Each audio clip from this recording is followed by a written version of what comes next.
अस्सलाम वालेकुम students, I am Rafay Khan and welcome to Biobrain. हम पढ़ रहे हैं बायोलॉजी 9th क्लास चैप्टर 4 और आज हमारा टॉपिक है मियोसिस।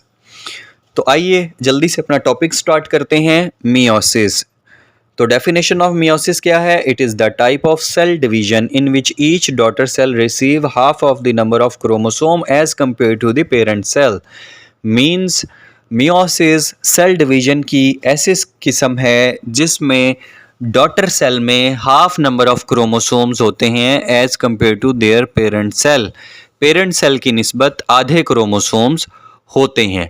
मियोसिस में एक डेप्लॉइड सेल से 4 हैप्लॉइड सेल्स बनाए जाते हैं। अब डेप्लॉइड सेल्स और हैप्लॉइड सेल्स क्या होते हैं? डेप्लॉइड सेल्स ऐसे सेल्स जिनमें क्रोमोसोम्स पेयर्स की शक्ल में पाए जाते हैं। हर क्रोमोसोम का एक जोड़ा पाया जाता है। मतलब अगर इंसान की बात करें तो टोटल 23 पेयर्स ऑफ क्रोमोसोम है। एक पेयर में 2 क्रोमोसोम होते हैं, तो 23 पेयर ऑफ क्रोमोसोम होते हैं इंसान में, और ये टोटल बन जाते हैं 46 यानी कि 46। जबकि हैप्लॉइड सेल्स ऐसे सेल्स होते हैं जिसमें सिंगल क्रोमोसोम पाया जाए, जोड़े की हर क्रोमोसोम सिंगली पाया जाए, जोड़े की शक्ल में ना हो। तो अगर इंसान के किसी हैप्लॉइड सेल की बात करें तो उसमें होंगे 23 chromosome, just 23 chromosomes. Phases of meiosis. Phases of meiosis, वैसे तो मियोसिस जो है ना जी, मियोसिस का वर्ड ही जो है उसका लफ्जी मतलब है हाफ। मियोन का मतलब हाफ यानी आधा। इस मतलब से आपने याद रखना है कि half number of chromosomes are present in daughter cell, के आधे नंबर ऑफ क्रोमोसोम होंगे डॉटर सेल के अंदर। नाउ फेजेस हैं। मियोसिस को डिस्कवर किया 1876 में जर्मन बायोलॉजिस्ट ऑस्कर हार्डविंग ने। ठीक है, ऑस्कर हार्डविंग, और इन्होंने बताया कि मियोसिस जो है वो इस तरह की सेल डिवीजन है। बेसिकली इसकी 2 हिस्से होते हैं मियोसिस के। पहला मियोसिस 1 एंड दूसरा मियोसिस 2। हमने 2 हिस्सों में तकसीम कर लिया है मियोसिस को। तो आइए मियोसिस 1 को देखते हैं कि ये क्या है। In meiosis 1, the homologous chromosome in a diploid cell separate and so 2 haploid daughter cells are produced। जो डेप्लॉइड सेल होता है ना, डेप्लॉइड सेल, उसके अंदर पेयर ऑफ क्रोमोसोम यानी होमोलोगस क्रोमोसोम जो होता है, होमोलोगस क्रोमोसोम, क्रोमोसोम का जो पेयर होता है वो सेपरेट हो जाता है। पेयर एक एक क्रोमोसोम को अलग अलग कर दिया जाता है। ठीक है, और 2 हैप्लॉइड डॉटर सेल्स बनते हैं, उनमें पूरा पूरा क्रोमोसोम है। और ये फेजेस इसकी हैं like prophase 1, metaphase 1, anaphase 1, telophase 1। तो आइए देखते हैं प्रोफेज 1। प्रोफेज 1 के अंदर क्या होता है? क्रोमाटिन कंडेंस होता है। इससे पहले क्रोमाटिन धागानुमा शक्ल में होता है, वो कंडेंस होता है और शेप ऑफ क्रोमोसोम बना लेता है, पूरा क्रोमोसोम बन जाता है, जिसमें 2 सिस्टर क्रोमाटिड्स होते हैं और विजिबल भी हो जाता है, और डीएनए को अपने रेप्लिकेट कर लेता है। उसके बाद होमोलोगस क्रोमोसोम जो होते हैं, जो एक पेयर के 2 क्रोमोसोम होते हैं, एक दूसरे के करीब आते हैं एंड पेयर अप होते हैं। This process is called synapsis. The process in which homologous chromosomes comes together and pair up is called synapsis. Synapsis में वो दोनों पेयर एक दूसरे के करीब, मतलब कि दोनों क्रोमोसोम एक पेयर में एक दूसरे के करीब आ जाते हैं। देन क्या होता है? Each pair of homologous chromosome is called tetrad. और अब एक जो पेयर है ना उसको हम टेट्रेड बोलते हैं। टेट्रेड क्यों बोलते हैं? क्योंकि अगर आप पिक्चर में गौर से देखें तो टेट्रेड का मतलब होता है 4, टेट्रा का मतलब 4 होता है। तो टेट्रेड क्योंकि इनमें 4 सिस्टर क्रोमाटिड्स हैं। ठीक है, इनमें 4 क्रोमाटिड्स हैं, सिस्टर क्रोमाटिड्स। एक क्रोमोसोम की जो 2 डुप्लीकेट कापीज होती हैं उसको हम क्रोमाटिड्स बोलते हैं। इनमें अगर आप गिनती करें तो 4 है, इसलिए इसको टेट्रेड्स हमने बोल दिया। एक क्रोमोसोम के जो 2 क्रोमाटिड्स हैं ना उनको सिस्टर क्रोमाटिड्स बोलेंगे। ठीक है जी। तो अब क्या होता है? इसके बाद जो होमोलोगस क्रोमोसोम जो हैं वो एक दूसरे के जो करीब आए थे, इनमें जिपिंग शुरू हो जाती है। जिपिंग का मतलब क्या है? कनेक्शन शुरू हो जाता है। एक्स शेप स्ट्रक्चर बनता है जिसको क्याज मेटा कहते हैं। और ये याद रखिएगा, ये एक्स शेप जो स्ट्रक्चर बना है ये 2 नॉन सिस्टर क्रोमाटिड्स के दरमियान बना है। नॉन सिस्टर क्रोमाटिड्स और सिस्टर क्रोमाटिड्स में फ़र्क ये है, एक ही क्रोमोसोम के क्रोमाटिड्स एक दूसरे के सिस्टर क्रोमाटिड्स हैं, जबकि पेयर में मौजूद दूसरे क्रोमोसोम के क्रोमाटिड्स जो हैं वो दो डिफरेंट क्रोमोसोम्स के नॉन सिस्टर क्रोमाटिड्स हैं, ठीक है।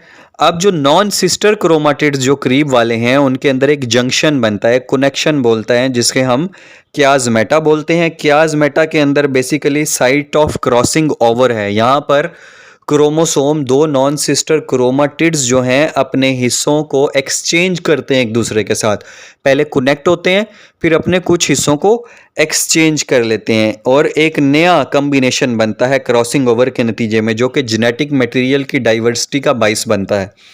आप देखें, हम लोग अपने वालदैन की तरह हैं, लेकिन 100% अपने वालदैन से नहीं मिलते। हमारी शक्ल अपने वालदैन से मिलती है, लेकिन ऐसा नहीं है कि हमारी नोज़ बिल्कुल वही वाली हो जो हमारे वालिद की हो।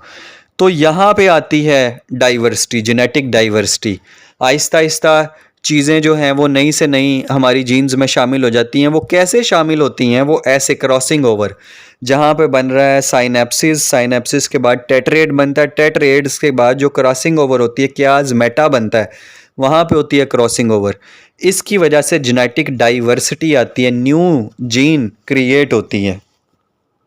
क्रॉसिंग ओवर के अलावा ना बच्चों, बिल्कुल जो प्रोफेज़ 1 है वो similar to the prophase of mitosis है। आपने माइटोसिस की जो है वो लेक्चर लिया है, अगर नहीं लिया तो इस वीडियो के डिस्क्रिप्शन में भी मैं लिंक डाल दूंगा और फर्स्ट कमेंट में भी मैं जो हूँ ना लिंक जो है माइटोसिस वाले लेक्चर का वो डाल दूंगा, ताकि आप माइटोसिस वाला लेक्चर भी देख सकें। फिर क्या होता है, क्योंकि सेम होता है, द न्यूक्लियाई डिसअपीयर, न्यूक्लियस जो है वो डिसअपीयर हो जाता है और मतलब कि न्यूक्लियर इन्वेलप जो है वो टूट जाता है। उसके बाद सेंट्रियोल जो है वो माइग्रेट करते हैं towards the poles and spindle fibre बनते हैं जो आके अटैच होंगे क्रोमोसोम्स के साथ। मेटाफेज 1। अब मेटाफेज 1 में क्या होता है, जो हमारे बने थे spindle fibres, spindle fibres attach होंगे क्रोमोसोम्स के साथ। अब क्रोमोसोम्स ने क्या किया है, अलाइन कर लिया है खुद को मेटाफेज में इक्वेटर के थ्रू, ऊपर से नीचे की तरफ अलाइन कर लिया है और हर लाइन में दो दो क्रोमोसोम है, यानी कि पेयर ऑफ क्रोमोसोम है, ठीक है। तो ये बन गई metaphase plate of meiosis 1। Metaphase plate बना ली है मियोसिस 1 की। अब क्या होगा, अब पोल्स यानी कि सेल के किनारों से आएंगे स्पिंडल फाइबर और वो अटैच हो जाएंगे अपनी साइड वाले होमोलोगस क्रोमोसोम्स को, यानी कि हर पेयर का जो एक क्रोमोसोम है उसे एक एक साइड से स्पिंडल फाइबर आके अटैच होगा। और अटैच कहाँ पे होगा, काइनेटोकोर पे। आपको पता है स्पेशल साइट ऑफ प्रोटीन है जहाँ पे आके स्पिंडल फाइबर अटैच होता है। अच्छा, उसके बाद आ गई एनाफेज 1। अब जो मेटाफेज के अंदर स्पिंडल फाइबर अटैच हुए थे क्रोमोसोम के साथ, वो पुल टूवर्ड द पोल करेंगे, क्रोमोसोम्स को पुलिंग का अमल स्टार्ट करेंगे और पूरा पूरा एक क्रोमोसोम जो कि होमोलोगस पेयर ऑफ क्रोमोसोम था, उनका पूरा पूरा एक क्रोमोसोम इक्वेटर की तरफ यानी कि सेल्स की साइड्स पे चला जाएगा, ऑपोजिट पोल की तरफ चला जाएगा और हैप्लॉइड सेट ऑफ क्रोमोसोम तैयार होगा। हैप्लॉइड सेट के ऐसा सेट क्रोमोसोम के दो सेट तैयार होंगे दोनों साइड्स ऑफ सेल पे, जिनमें सिंगल सिंगल क्रोमोसोम्स होंगे, पेयर में नहीं होंगे। बट यहाँ पर हर क्रोमोसोम के पास अभी भी 2 सिस्टर क्रोमाटिड्स मौजूद हैं। टीलोफेज 1 में क्या होगा, स्पिंडल फाइबर जो है वो डिसअपीयर हो जाएंगे, न्यूक्लियर इन्वेलप बन जाएगा, दोनों हैप्लॉइड सेट ऑफ क्रोमोसोम्स के इर्द गिर्द न्यूक्लियर इन्वेलप बनेगा, न्यूक्लियोलस दोबारा से बनेगा। टीलोफेज 1 में क्या होगा, क्रोमोसोम्स दोबारा से अनक्वाइल हो जाएंगे, यानी कि क्रोमाटिन की शक्ल इख्तियार कर लेंगे और घुल मिल जाएंगे और फिर अमल शुरू होगा साइटोकाइनेसिस का, यानी कि सेल दो सेल्स में तकसीम हो जाएगा। यहाँ तक हमारा मियोसिस 1 कंप्लीट हो गया है एक डेप्लॉइड सेल से, जिसपे 2 पेयर्स ऑफ क्रोमोसोम थे, एक हैप्लॉइड, 2 हैप्लॉइड सेल्स बन चुके हैं अभी तक। Now meiosis 2।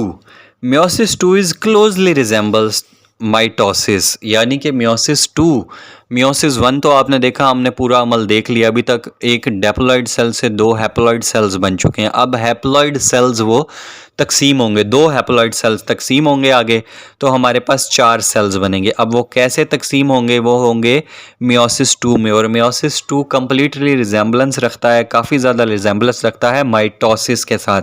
इसके अंदर भी 4 फेजेस हैं, prophase 2, metaphase 2, anaphase 2 and telophase 2। In prophase 2 क्या होगा? न्यूक्लियोलस और न्यूक्लियर इन्वेलप डिसअपीयर्स होंगे। द क्रोमोटिन जो है वो क्रोमाटिन कंडेंस होगा और वो in the form of chromosome आ जाएगा। सेंट्रियोल्स मूव टूवर्ड पोल करेंगे कि जो सेंट्रियोल्स थे वो किनारों की तरफ जाएंगे, स्पिंडल फाइबर्स बन जाएंगे। और फिर आएगी मेटाफेज 2। मेटाफेज 2 के अंदर क्या है? स्पिंडल फाइबर अटैच होंगे काइनेटोकोर्स के साथ। Kinetochores special sites of protein थी जहाँ पे स्पिंडल फाइबर अटैच होते थे एक क्रोमोसोम के साथ। क्रोमोसोम को अलाइन कर लिया जाएगा इक्वेटर में ऊपर से नीचे की जानिब और मेटाफेज प्लेट बन जाएगी। एनाफेज 2 में स्पिंडल फाइबर्स पुल करेंगे सिस्टर क्रोमाटिड्स को। आप देखें, एनाफेज 1 के अंदर पूरे पूरे क्रोमोसोम को पुल किया गया था, जबकि एनाफेज 2 के अंदर सिर्फ सिस्टर क्रोमाटिड्स को पुल किया जाएगा और इन्हें सेपरेट कर लिया जाएगा टूवर्ड्स पोल एनाफेज के अंदर। उसके बाद आएगी टीलोफेज 2। टीलोफेज 2 के अंदर क्या होगा? क्रोमोसोम अनकॉइल होंगे और क्रोमोसोम अनकॉइल होंगे इन the form of chromatin. Nuclear envelope दोबारा से डिवेलप हो जाएगा, न्यूक्लियोलस बन जाएगा और फिर स्टार्ट हो जाएगी साइटोकाइनेसिस। इससे क्या होगा? This result in the formation of 4 daughter cells each with half number of chromosomes. कि इससे 4 जो है हमारे पास डॉटर सेल्स बनेंगे और हर एक के अंदर हाफ नंबर ऑफ क्रोमोसोम्स होंगे। पहले मियोसिस 1 के अंदर ये हुआ कि एक डेप्लॉइड सेल को 2 हैप्लॉइड सेल्स में तकसीम किया गया और फिर 2 हैप्लॉइड सेल्स को आगे 4 हैप्लॉइड सेल्स में तकसीम किया गया मियोसिस 2 के अंदर। ये था हमारा आज का लेक्चर। उम्मीद है आपको पसंद आया होगा। इंशाल्लाह कल के लेक्चर में फिर हाजिर होंगे। तब तक के लिए अपना ख्याल रखिएगा। अल्लाह हाफिज़।